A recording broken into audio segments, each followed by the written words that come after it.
Саламатсыздарбы, урматтуу бир туугандар. Кудай атабыздын тынчтыгы жана ырайымы сиздер менен болсун. Бүгүн мен сиздер менен пландардын өзгөрүшүнүн олуттуу себептери деген темада сөз бөлүшмөкчүмүн. Биз карай турган текст 2 Корунтуктар 1 бөлүм 23 аяттан баштап 2 бөлүм 4 аятка чейин. Албетте, кээде биздин жашообузда пландарды өзгөртүүгө туура келет. Бирок биз пландарды эмне себептен өзгөртөбүз? Же жөндөн эле менин бүгүн каалоом жок болуп атат деп өзгөртө беребизби? Биз буга чейинки үзүндүдөн пландар өзгөрөт, бирок чындык эч качан өзгөрбөйт деген темада насаат сөздү караганбыз. Бүгүн болсо бул үзүндүдөн пландар жөндөн эле өзгөрө бербестигин, бирок пландардын өзгөрүшүнүн абдан олуттуу себебин карайбыз. Ошондой эле биз өзүбүздүн пландарды эч кандай олуттуу себеби жок өзгөртө бербешибиз керектигин үйрөнөбүз. 2 Корунтуктар 1 бөлүм өзгөчө 12-ден 22-ге чейинки аяттардан Корунтуктар Павылды ал сөзүнө турбайт, ал айтканын кылбайт, ал планын өзгөртө берет деп негизсиз айыпташкан. Мына ошондой негизсиз айыптоолорго Павылдын жообу кандай болгондугун карап чыгып, биз өзүбүз үчүн үйрөнө турган маанилүү чындыктарды табабыз. Эсиңиздерде болсо, ыйык жазуунун китептери алгач бөлүмдөргө жана аяттарга бөлүнгөн эмес. Аларды кийинчерээк котормочулар аяттарга жана бөлүмдөргө бөлүшкөн. Бул биз үчүн абдан ыңгайлуу. Биз кайсы бир үзүндүлөрдү, кайсы бир тексттерди оңой таба алабыз. Бирок эгерде биз аларды өз-өзүнчө гана окуй берсек, анда бири-бири менен болгон байланышты көрө албай калабыз. Эгерде байланышын көрө албасак, анда көптөгөн маанилүү чындыктарды түшүнө албайбыз. А кээде туура эмес да түшүнүп алышыбыз мүмкүн.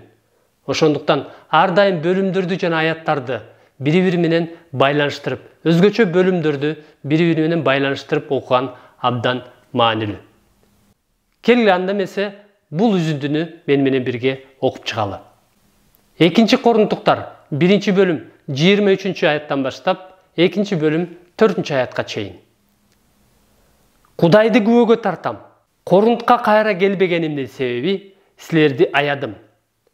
Биз силердин ишенимиңердин үстүнөн бийлик кылып жаткан жокпуз. Тескерисинче, силердин кубанычыңарга өбөлгө түзүп жатабыз. Анткени силердин ишенимиңер бекем. Ошондуктан мен дагы барып силерди капалантпаш үчүн келбей эле коеюн деп чечтим.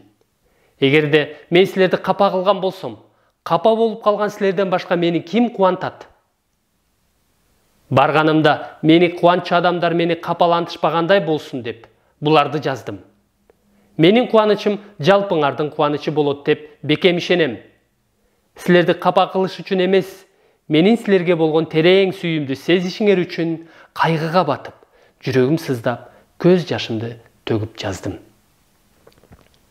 23 аятта элчи Павыл Кудайды күбөгө тартам. Корунтка кайра келбегенимдин себеби силерди аядым дейт. Павыл корунтуктарга бул чындыкты жеткирүү үчүн, башкача айтканда, алар үчүн чындап кам көрүүсүн түшүндүрүү үчүн болгон күч аракетин жумшап жатат. Биринчиден, ал Кудайды күбөгө тартам дейт. Башкача айтканда, буга Кудай өзү күбө. Менин силер үчүн чындап кам көргөнүмө Кудай өзү күбө дейт. Мына, элчи Павылдын Корунтка кайра келбегенинин олуттуу себеби же анын планынын өзгөргөндүгүнүн олуттуу себеби аларды аягандыгында. Павыл аларды аягандыктан өз планын өзгөртүүгө мажбур болгон. Бул биринчи олуттуу себеп. Эмне үчүн Павыл аларды аяды? Эмне үчүн аларды аяп өзүнүн планын өзгөрттү? 24 аятта биз силердин ишенимиңердин үстүнөн бийлик кылып жаткан жокпуз. Тескерисинче, силердин кубанычыңарга өбөлгө шарт түзүп жатабыз. Анткени силердин ишенимиңер бекем. Biz силердин ишенимиңердин үстүнөн бийлик кылып жаткан жокпуз. Башкача айтканда, кээ бирөөлөргө окшоп, биз силерди көзөмөлдөп жаткан жокпуз дейт. Азыркы учурда ушундайлар көп. Эй, аны кылба. Эй, муну кылба. Сен эмнеге мага тил албай жатасың? Сен Кудайдын майланганына баш ийбестик кылып жатасың деп коркутуп үркүтүп контролдогондор аз эмес. Павыл болсо, биз силерди контролдоп жаткан жокпуз. Тескерисинче, силер эркинсиңер. Силер чыныгы эркиндикке, чыныгы кубанычка ээ болушуңар үчүн шарт түзүп жатабыз. Ошон үчүн аракет кылып жатабыз дейт. Экинчи бөлүм 1-аятта. Мына буга чейинки 23-24 аяттар менен экинчи бөлүм 1-аяттын байланышы. Бул уландысы, ошол эле Павыл айтайын деген оюн улантып жатат. Ошондуктан мен дагы барып, силерди капалантпаш үчүн келбей эле коеюн деп чечтим дейт. Биз жогоруда 23-аяттан көргөнүбүздөй, эмне үчүн Павыл аларды аяган? Эмне үчүн аларды аяп планын өзгөрткөн? Павылдын планынын өзгөрүшүнүн экинчи олуттуу себеби Павыл аларды капалантпаш үчүн өз планын өзгөрткөн. Биринчиси, Павыл аларды аягандыктан.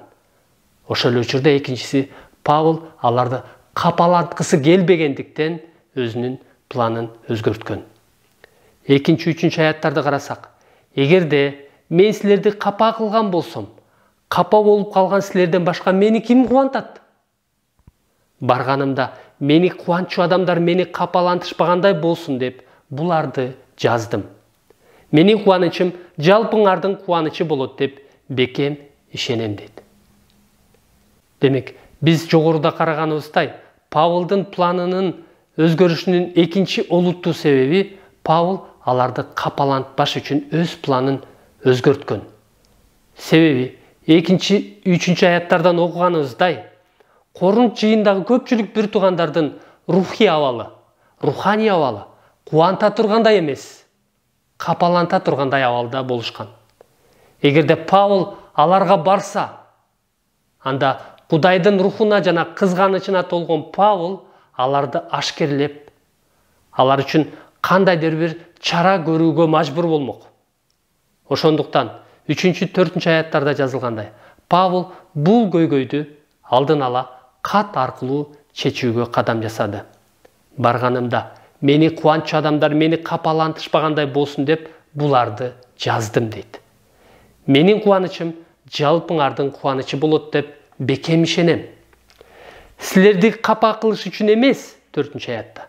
Менин силерге болгон терең сүйүүмдү сезишиңер үчүн кайгыга батып, жүрөгүм сыздап, көз жашымды төгүп жаздым дейт. Павыл аларды капа кылгысы келбейт. Тескерисинче, аларга болгон терең сүйүүсүн сезишин каалайт.